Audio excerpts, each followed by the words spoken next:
আজকে এখানে এসেছি, এটা আমার দায়িত্বের মধ্যে পড়ে যে ঈদগাহ কিভাবে এই পুরা কর্মকাণ্ডটা সম্পন্ন হচ্ছে সেটা তদারকি করা। শুধু তাই নয়, যারা এখানে শ্রমিকরা রয়েছেন তাদের পাশে এসে দাঁড়ানো এবং তাদেরকে কিছুটা মোটিভেট করা। এটা আমরা কালকে থেকেও মাঠে থাকবো, যারা পরিচ্ছন্ন কর্মী থাকবে তাদের সাথে আমরা, আমাদের ঈদের দরকার নেই, আমরা তাদের, যারা যেহেতু আমাদের জন্য কষ্ট করতে পারে আমরাও তাদের সাথে থাকবো ইনশাল্লাহ। তো সেই পরিপ্রেক্ষিতে আজকে আমি এখানে এসেছি, পরিদর্শন করলাম। তো আমার কাছে মনে হয়েছে যে যথেষ্ট নিরাপত্তা বলয় ইতিমধ্যে আমি দেখতে পেয়েছি এবং একটা বৃষ্টি হওয়ার যেহেতু ঝুঁকি ছিল, আমাকে কর্মকর্তাবৃন্দরা জানিয়েছেন যে এখানে সেই ধরনের ব্যবস্থা নেওয়া হয়েছে যাতে বৃষ্টি হলেও আমাদের যারা নামাজ পড়বেন তাদের যাতে কোনো মুসল্লিদের কোনো সমস্যা তৈরি না হয়।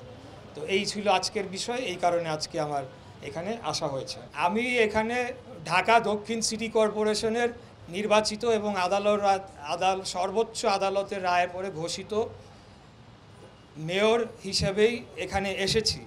এখানে এটা প্রতিষ্ঠা পাওয়া দরকার। আমি সাংবাদিক ভাই ও বোনেদের প্রতি, আপনারা অনেক আমাকে আমার রাজনীতির শুরু থেকে এখানে অনেকেই আছেন, আমি দেখতে পাচ্ছি অনেকভাবে সমর্থন করেছেন। আসলে হয়তোবা আমার কাজটি ভালো ছিল বা কাজগুলো ভালো ছিল তাই সমর্থন পেয়েছি। তা আজকে অনেকটা ভুল বোঝা হচ্ছে আমাকে, অনেকটা না অনেকই ভুল বোঝা হচ্ছে। কিন্তু আসলে রাজনীতি এমন একটা জিনিস, এখানে যখন মাঠের বাস্তবতা চলে আসে এবং আপনি রাজনৈতিক প্রতিপক্ষের সাথে আপনি যখন লড়াই করবেন তখন আর আপনার রাজনৈতিকভাবে কর্মসূচি পালন করা ছাড়া অন্য কোনো উপায় থাকে না। যার কারণে কিছু জনদুর্ভোগ সৃষ্টি হয়েছে। অনেকের কাছে হয়তো বা মনে হতে পারে, বিশেষ করে যারা আমাকে একটু ভালো করে চেনে তারা প্রথমে একটু অবাকই হয়েছে যে আমি এত দৃঢ় কেন হচ্ছি এই সামান্য একটা মেয়র পদ, যেটার মেয়াদও হয়তো বেশি দিন নাই যেভাবে বলা হচ্ছিল। কিন্তু এখানে আপনারা পরবর্তীতে লক্ষ্য করেছেন যে there was a greater story behind the whole যেটা হয়েছে আমার সাথে।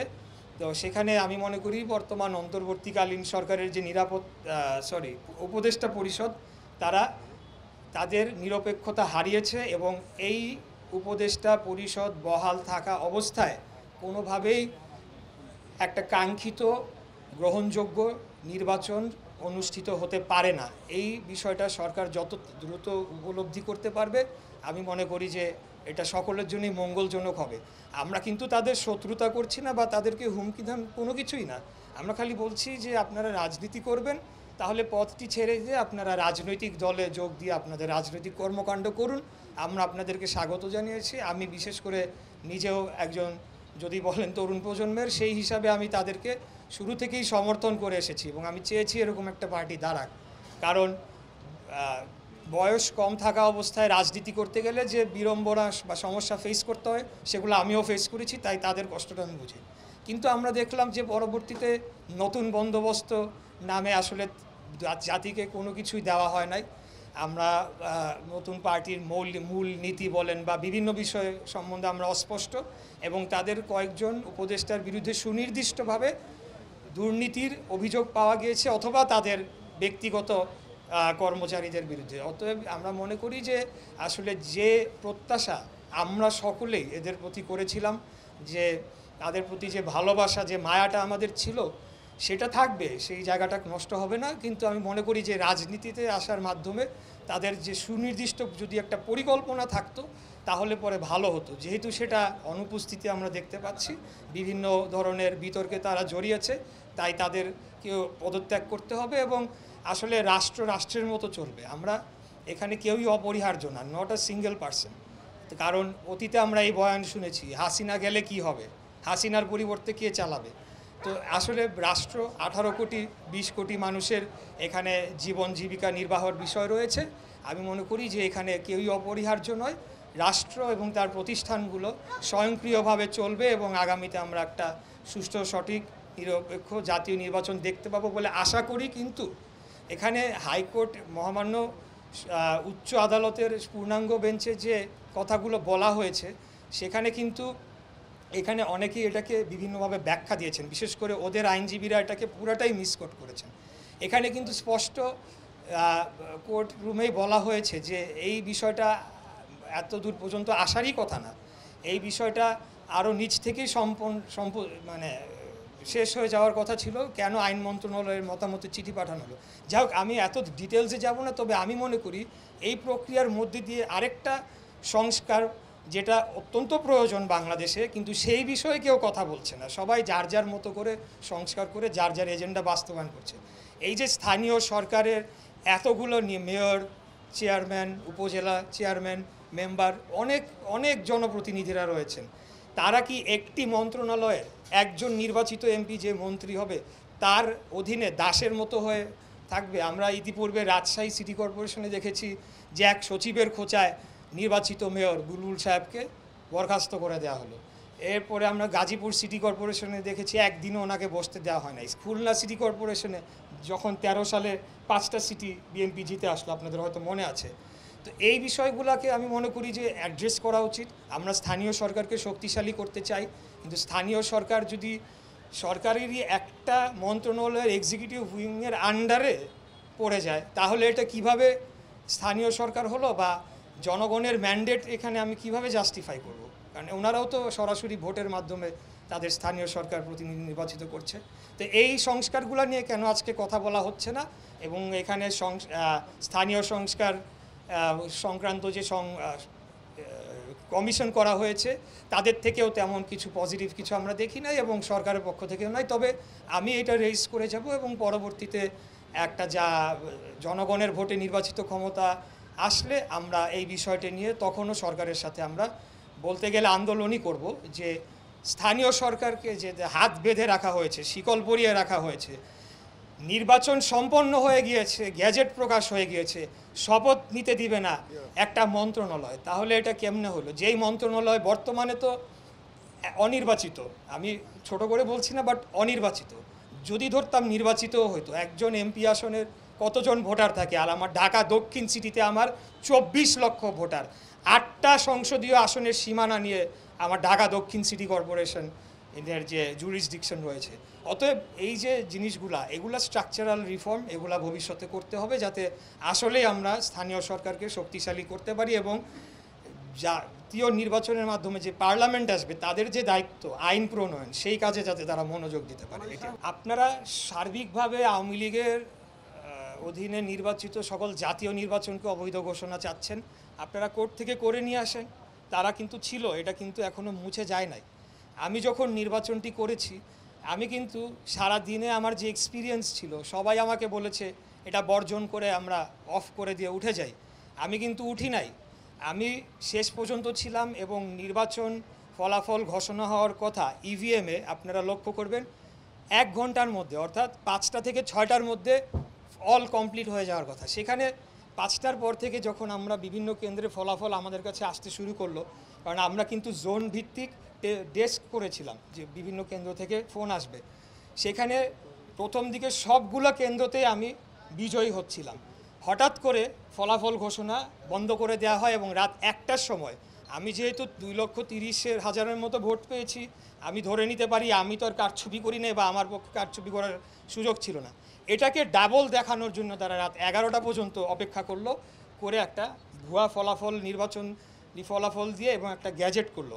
আমাদের যে নির্বাচন ঢাকা সিটি কর্পোরেশন 2010-এর আইন অনুযায়ী আমি এই গ্যাজেট এবং এই ফলাফল প্রকাশকে বাতিল চেয়ে মামলা করেছি, এবং সেখানে আইনেই বলা আছে যে নির্বাচন কমিশন যদি মনে করে এবং প্রার্থী যদি আবেদন করে যে অমুক প্রার্থী কারচুপি করে জিতে এসেছে, তারটা বাতিল, তাহলে পরের যিনি আছেন তাকে মেয়র ঘোষণা করতে পারে। এটাই হলো নিয়ম।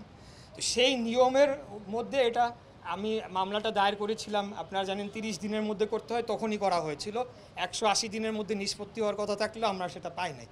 যাই হোক, মামলাটি আসার পরে আমরা এটাকে একটা নৈতিক বিজয় হিসেবে ধরে নিয়েছি, আর কিছুই না। নৈতিক বিজয় ছিল এখানে কোনো কালে যে আমি এখানে অনেক দিন বসে সিটি কর্পোরেশন চালাবো, কারণ আমাদের মধ্যে দলে ভারপ্রাপ্ত চেয়ারম্যান সাহেবের সাথে অনেক কথা হয়েছে। এর মধ্যে এই কথা হয়েছে যে আসলে আমাকে তো ফুল কোঅপারেশন, আমি যদি বসিও ফুল কোঅপারেশন আমি পাবো না। মানে আমরা যে কাজগুলো করতে চাচ্ছি সেখানে জাতীয় সরকারের সহযোগিতায় কিন্তু আগামীতে সমস্ত রিফর্ম হতে হবে, সেটা আপনি যত সমস্যা বলেন। অতএব এই সময়ের জন্য আমরা এটা করব না, কিন্তু প্রসেসটা সম্পন্ন করার জন্য আমাকে বলা হয়েছিল, যাতে করে কাগজে কলমে রায়টা প্রতিষ্ঠা পায়। সেটি করতে গিয়ে আমরা দেখলাম যে তখন নির্বাহী বিভাগের একটি পক্ষ, আমি এখন সরাসরি নাম না বললেও আপনারাও ভালো করে জানেন, একজন উপদেষ্টা এবং তার সাথে কতিপয় আরও কিছু উপদেষ্টা এবং আরও কিছু তারা অভ্যন্তরীণ ইনার ক্যাবিনেট রয়েছে, তারা মিলে যে কোনোভাবেই ইশরাক হোসেনকে বসতে দেওয়া যাবে না। হ্যাঁ, আমি বসতে পারতাম যদি আমি তাদের সাথে কোনো না কোনো একটা আলাপ আলোচনায় বসে কম্প্রোমাইজে যেতাম, যেটার সম্ভাবনাও আমার কাছে নিয়ে আসা হয়েছিল। স্পষ্ট বলে দিয়েছি, এই ধরনের শপথ আমার বাসার সামনে এসে নিচে দাঁড়ায় থাকলেও আমি পড়বো না। আমি দেশ, জনগণ, আমার দলের সাথে আমি বেইমানি করব না। অতএব যেটা নিয়ম সেটা আইনিভাবে প্রতিষ্ঠিত হয়েছে, সেটাকে দিতে তাদের অসুবিধাটা কোথায়? এমন তো হতে পারতো আমি ওখানে নিয়ে 1 ঘন্টার পরে আমি নিজেই ছেড়ে দিতাম, হতে পারতো।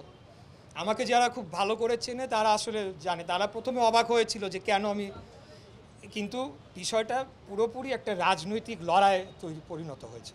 এখানে আপনারা দেখেছেন পরবর্তীতে এনসিপির একটা অংশকে নামানো হয়েছিল যখন আমাদের এই মুভমেন্ট চলে, তারা নির্বাচন কমিশন গিয়ে ঘেরাও দিচ্ছে। এখন তারা যেটা মানবে না সেটার বিরুদ্ধেই তারা অবস্থান নিচ্ছে। নির্বাচন কমিশন সঠিক কাজটি করেছে, তাদের ঘেরাও দাও।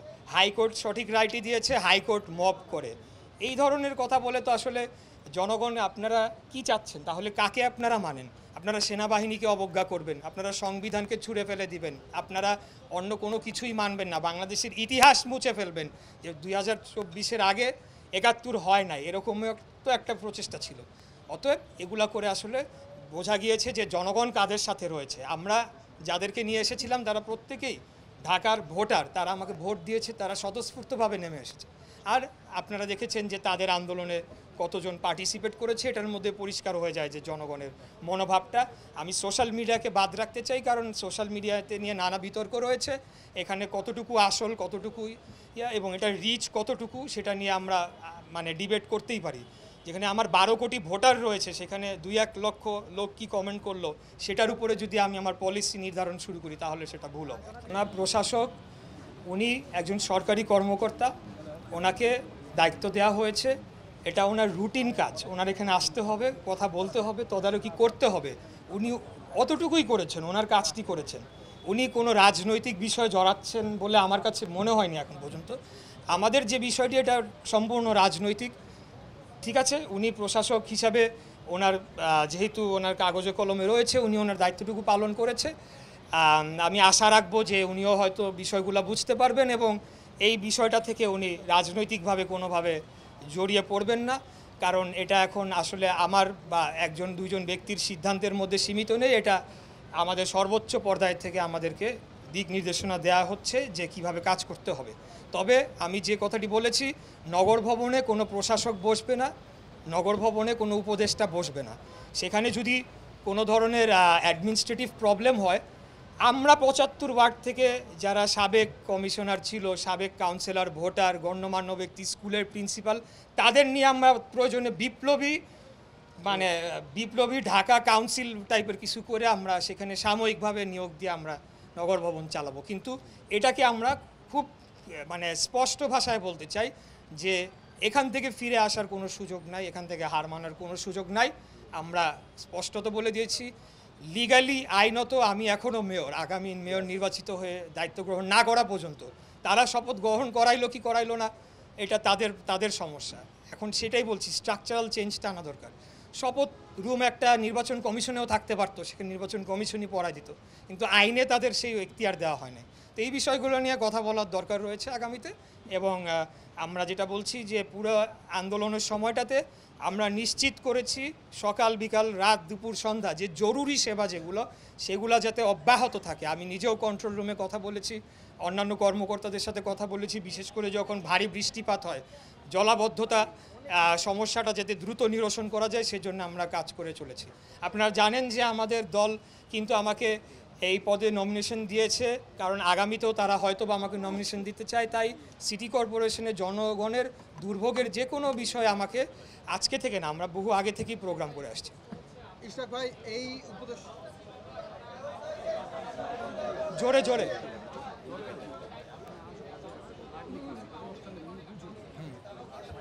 না না, কাউন্সিলরের বিষয়ে এখানে কোনো কথাই হয় না। এখানে একটা বিষয় মনে রাখতে হবে, তারা তারা তো আসলে কোনো আইনি ফাঁক ফোকর পাচ্ছে না। যেটা বলা হচ্ছিল যে তারা নাকি মেয়রদেরকে অপসারণ করেছে, দ্যাট ইজ ট্রু। যারা অনুপস্থিত ছিল তাদেরকে অপসারণ করা হয়েছে। কোথাও একটা চিঠিতে লেখা নাই সমস্ত নির্বাচন বাতিল করা হলো।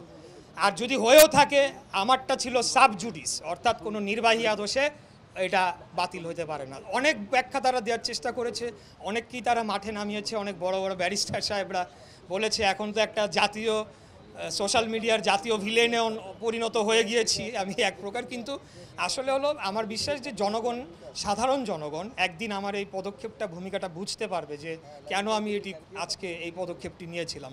এই বললাম। লাস্ট কিছু বলবেন? লাস্ট না, বলেন বলেন সমস্যা নেই।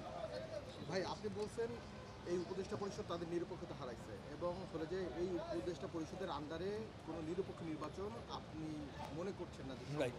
তাহলে ডিসেম্বরের মধ্যে যে নির্বাচনটা আপনার দল চাইছে সেটা কি নিরপেক্ষ হবে কিনা, অথবা হলো যে আমরা তো নির্বাচনে- তিনজন উপদেষ্টা ক্যাটাগরিক্যালি, খলিলুর রহমান, আসিফ মাহমুদ, সজীব ভুঁইয়া এবং মাহফুজ আলম, লিখিতভাবে দিয়ে আসা হয়েছে মাননীয় প্রধান উপদেষ্টা বরাবর যে তাদেরকে অপসারণ করতে হবে, তাদেরকে পদত্যাগ করতে হবে। অতএব তারা থাকা অবস্থায় কি নির্বাচনে বিএনপি যাবে কি না সেটাও তো আপনাদের বিবেচনায় নিতে হবে, কারণ আমরা তো পদত্যাগ জানিয়েছি। আর যার পদত্যাগ নাও জানি, যেতে পারেন তারা থাকলে হ্যাঁ নির্বাচনে হ্যাঁ নির্বাচনে নাও যেতে না, পারেন। আমি মনে করি যে বিএনপি নির্বাচনের জন্য আন্দোলন করছে, বিএনপি অবশ্যই নির্বাচনে যাবে, তারা পদে থাকতে পারবেন।